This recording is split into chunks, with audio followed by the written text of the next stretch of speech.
रही हूँ तब तक तुम द्वार पर पहरा देना, कोई भी भीतर ना आ सके। इतना जैसे ही माँ ने कहा, विनायक जाकर द्वार पर पहरा देने लगे। माँ लगाकर स्नान कर रही थी। पुत्र गणेश विनायक बार बार बाहर पहरा दे रहे थे। उसी समय पर नंदी सहित भगवान शंकर पधारे। जोरदार तालियां बजाएं भगवान शंकर की। भगवान शंकर आए। भगवान शंकर ने कहा, ओ बालक, हमें अंदर जाने दो। भगवान शंकर ने कहा, हे बालक, तुम हमें जानते नहीं, हम उमा के पति महादेव हैं। भगवान शंकर ने कहा, हम उमापति महादेव हैं, आप हमें भीतर जाने दीजिए। इतने में विनायक ने कहा, मैं ऐसे किसी को अंदर नहीं जाने दे सकता। मेरी माँ ने आदेश दिया है कि मैं बाहर पहरा दूं, कोई भी व्यक्ति भीतर ना जा सके। माता पार्वती के मन के भाव को जानकर भगवान शंकर ने कहा, बालक हट मत करो, भीतर जाने दो। बालक गणेश ने कहा, हे बाबा, छोटा बच्चा देखकर हमको आंख मत दिखाना। भगवान शंकर ने नंदीश्वर से कहा, नंदीश्वर समझाओ।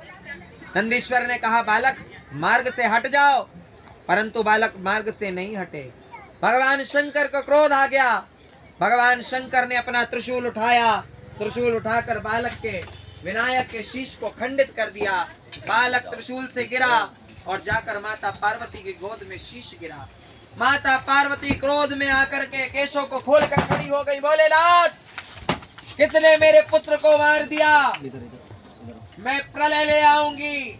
भगवान शंकर के इस वाक्य को सुनकर, माता पार्वती के इस वाक्य को सुनकर, माता पार्वती से भगवान शंकर ने कहा, चिंता मत कर पार्वती, मैं शीघ्र अतिशीघ्र तेरे पुत्र को जीवन दान देता हूँ, जीवन दूंगा।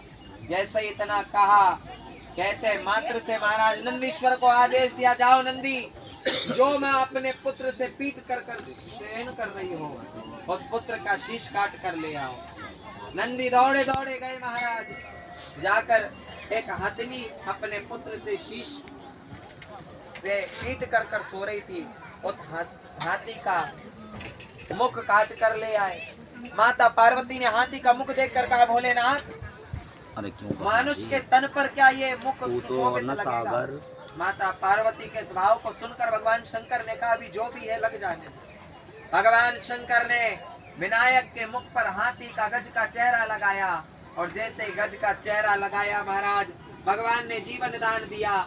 सुंदर विनायक सिद्ध गणेश के रूप में हो प्रकट हो गए। बोलो गणेश भगवान